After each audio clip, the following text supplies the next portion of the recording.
want to write a book on grief a little bit because of how accustomed I am to it.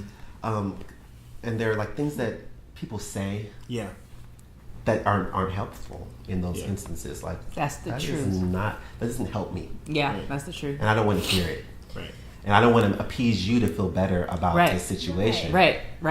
That's why you came, and that's what you're attempting to do. And I think, in essence, I learned that people don't know what to do. They don't know what to do. 100%. They don't know what to say. 100%. And they don't know how to be. And to your point, because everyone has a different landscape of how they've interacted with grief and what their familiarity with it is, and especially as a spouse, I felt like that was. Outside of being in the delivery room, it was my most useless time. Yes, I felt the most useless in that space because I never felt like I had the right words. I never felt like I had like I was giving the right thing, and the heart of me is to cover and to shield and protect and to be there, and I think it finally clicked, and I think I might credit like Adrian with this as well, like Antonina, like other people, just helping me out. Like, hey, a lot of what she needs is just you. Yeah, that's it.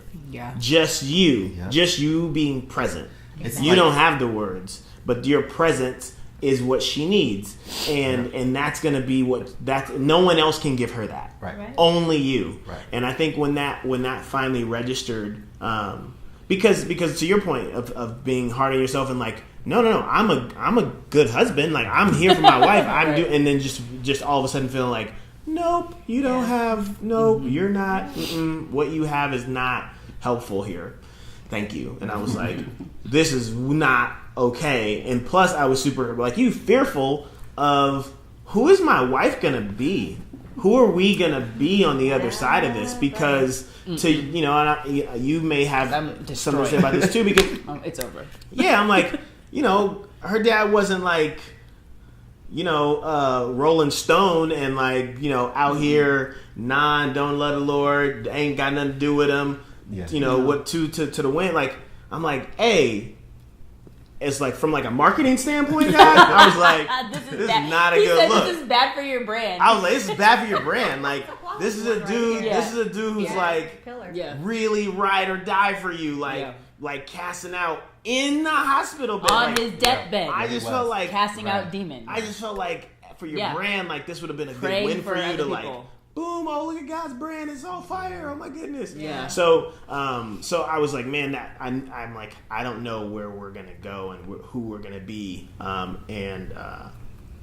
So yeah, I completely identify with you from a fearful standpoint and a usefulness standpoint as well. But that finally that realization of you are enough. Yeah. You spouse, you are enough. And similar to you, I did have people who I can talk to. I had a friend of mine whose husband had lost a daughter, and then his temperament is kind of similar to Tony, so she helped me. Like, I talked to her, and then just having like my friends to talk to, I just needed an outlet.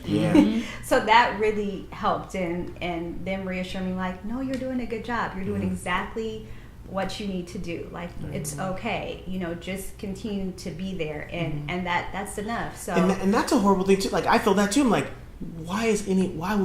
am I a-hole for even asking for help? Yeah. It's so not about me. Yeah, you feel guilty. Like, you loser. Yeah. You're trying to divert like help and resources from the only person who needs them. Like, can someone help me? Yeah. You schmuck.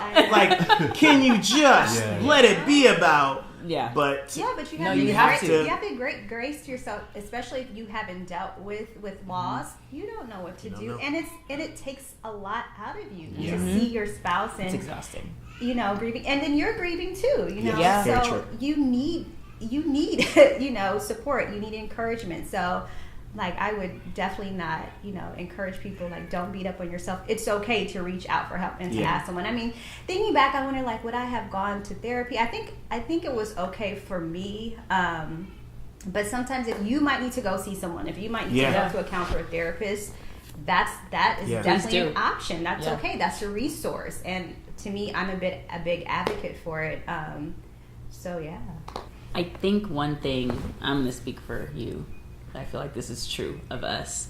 When you are in a position where you're on all the time and you're always presenting, not being fake, I want to be clear, not being fake, but you're on, and you have a lot of, how do I want to say, like outward obligations, like you're the face of a ministry, or, you're in leadership, or you are whatever, whether it's on your job or at church, or, or I have 3 whole entire kids, like all of those things, the pressure to, and I'm going to add this, you're not going to like it, I'm going to add this, and you say that you are of the faith, right? All of those things were pushing me into this, like, you can't be sad. Like, you can be sad, but it was like this. It was like, it's almost like the be angry but not sin. It's like you can be sad but don't get too sad. Like, God is sovereign. And we come from this is not a dig, we come from a very word of faith church, and there was a part of me that was like, even before my dad passed, that I was struggling to just be human, because I was trying to be in faith, right? Yeah. And in my mind, those things were in opposition of each other. So the more, like, I would want to say, like, I would just want to say, like, what if he passes? But it's something in me wouldn't even let myself say that, because my dad fought strong and hard for almost 3 years, like 3 years. Yeah, and so the ups and downs of, like, grief is one thing, but the ups and downs of caring for somebody with a terminal illness, those are two. I mean, it's almost like you're grieving the whole time. Yeah, you know what I'm saying? It's like, well, we know there's no cure. Yeah, we know when my dad's cancer was discovered, it was stage 4 metastasized. So it's literally only about prolonging your life from that point. You know what I'm saying? So I think that one of the reasons that I was so grateful for Roger's presence was because I felt like that was the only place that I could get in a ball. Like, where else am I gonna? Yeah. Where else am I gonna crawl in a ball? Yeah. And just fall asleep in a ball and then wake up tomorrow, and I cried in a ball to sleep. There's no other safe place to be that vulnerable about, because like people, everybody, how's your dad? Like, what? Praise God. How's your dad? He's fighting. How's the treatments? Oh, my guy, he's a fighter. And I really want to be like, if you take my dad, I don't know if I could raise my hand in church anymore. That's what I really want to say. Yes, and that's the real. Go ahead. That's the truth. Yeah, I think that's the real. Because I think people of faith have to deal with faith and reality. I say that. I used to say that about budgets. Yeah. I used to say that, like, okay, this is what we're believing, right? But this is what reality really is. So but we have to deal with both. Where is the line? And not deny that reality is what it is right now, even if we're going to speak faith and believe otherwise, right? Yeah. I was in a different spiritual space because I was already in therapy because of what I would have called an infraction with God already. I was already. I had some questions that I wanted to work out. Right. I love that. With God. Yeah. There were some already like, points of contention that we had to clear up within our relationship. Right. And so I was already in therapy. Right. Trying to clarify, Lord, what when this happened and you were watching, what was going on? Yeah. So I'm in therapy already. And so And so when I went to this next session, after 3 or 4 weeks of funerals, right? A plan, and I don't even like to talk about the planning process of a funeral. Nope. You see what I'm saying? I would like to, and want to. Okay, we come back to that cap because we can come back to that. Ooh, am I in unforgiveness? I'm gonna tell that. Well, you have some time. Yeah. Figure it out. So okay, I mean, listen, let's go. So we planned the 3 funerals, but so that first therapy session back, when we're already trying to work out you're like, here's my resignation. I'm quitting this. Yeah. And so I thank God for Him being God, because had it been my decision, I don't know that I would have chose him in the end. That's the honest, stone cold truth. That's the honest truth. And but throughout the whole entire process, I never not felt him near, and that frustrated the crap out of me. Which was worse. I wanted him to get off of me. I wanted you to back up. Worse. I need space because I'm upset with you. And that's the truth. I was pissed. Yeah. And I sit in a particular seat in church where I have to. You work at the church. You're there every single day. Yeah, you have to be on. You couldn't get away. I am suffocated by him, and I just want to be as far away from you so I can process how I feel about him. Because I don't care what you're singing about.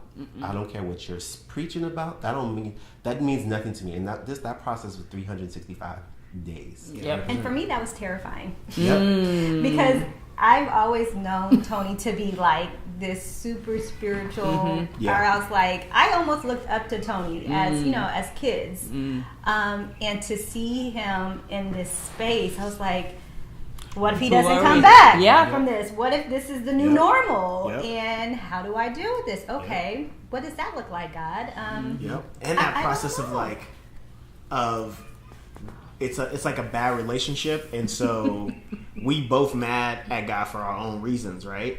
And then one person starts to be cool with God again, and you're like, oh, hold on. Yeah, because he came in the kitchen one day and was like, I really feel like I was in worship, because when I tell you I quit the game.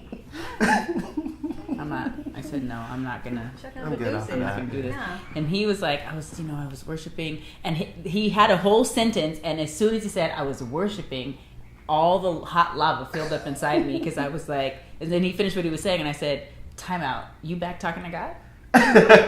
Ain't we not talking to That's him? why I was literally like, I thought we both. Yeah, but I never had that expectation of her.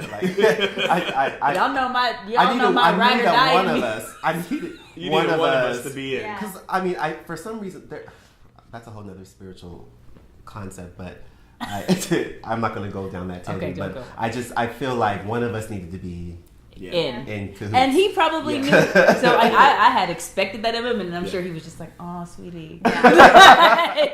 But when he said that, and then I was like, oh no, has he been worshiping in secret? Did you feel guilty? I did. I was like, man, who are you? Who are you to tell, to get to, to try to put that on? That's where I am. Yeah. That's where I am. Yeah. But the thug in me was like, we're done because we're one, and we don't talk to them no more. That's it. Even though I knew in my heart that wasn't it, but I was so. The truth is, I always say I've never been more disappointed. Yeah. In my life. Yeah. It was the biggest letdown of my entire life. And I was telling Roger, it was the literal feeling of being left at the altar, literally and figuratively. Yeah. You got me out here. I told all these people about you. I invited everybody. My dad told all these people about you. You know what I mean? My dad told all these people about you, and you got me standing here at the altar by myself. Yeah. And the interesting thing is that my dad was a pastor, and I think this was probably one of the bigger funerals that they had in San Diego. It was probably one of the bigger churches. And I think most of San Diego was there to see how this was going to play out, because there's some behind the music that was at play. Okay. And so there were a lot of looky-loos there. But his final message, I think, to the people, I think I said this at his funeral, was still that love prevails.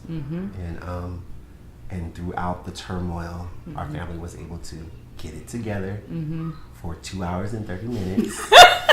And be there for each other. For every time that we needed to be together. Right. And then just 2:30, that's it. Just 2:30, you know what I mean? So, yeah. That's it. That's the piece. That you bring up that funeral component, and because here's the deal with the passing, it's you and the God that you don't see, right? You guys are dealing with that. When the funeral portion happens, that's tangible, and I see you acting how you acting, and so people, and I always say, you never know what people are dealing with to just be sitting in front of you, And so everybody is grieving differently, and everybody is going through their process. And my heart really does break for you kids, because I don't really feel like you guys get a chance to grieve like everyone else gets to grieve, because there's so much that you're responsible for, in terms of the pomp and circumstance and the presentation and the get it together and the paperwork that need to be signed and the decision need to be made and the guest list and the program and the food and the book. Like, there's so many business things that have to happen, and you guys get stuck wearing that hat most times. Or anyone who gets stuck wearing that hat. You don't get to grieve with everybody else. Everyone else has this process that they're getting to do. And on the day, you might as well be getting a paycheck because you're working. It's event coordinator. You know what I'm saying? You're working that day. And so my heart really does grieve for you guys. And so what happens is you're working, other people are grieving, and that clash sometimes because you know you should be grieving and you want to be grieving. And so there's a lot of opportunity for friction, and people don't handle pressure and stress the same way, and people act ways that are not becoming of them, and stuff goes down, and people say things and do things, and then my mom, we're dealing with a situation. We have loss that we feel like we are heading preparing for, and I just kind of keep telling my mom, like, Ma, like, just know that people were going to act away. They're going to do things that are not the up and up thing. That's just what happens, like human nature is just a real thing, and people do things and they're hurt. They're just really hurt, man. Yes, there's an opportunistic side of people, but by and large, people are just hurt and they don't know how to deal with it. And so what they end up doing is hurting you even more in the process of their own hurt, and it's really unfortunate.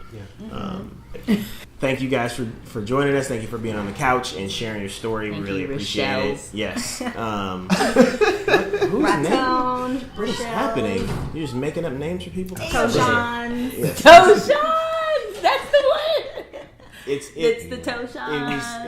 It was good to go back and kind of, like I said, kind of rehash and just rediscover and remember those things, because it's just a reminder that there is sun on the other side of this thing, and that you get through, and that there's another part to it, and you can make it through.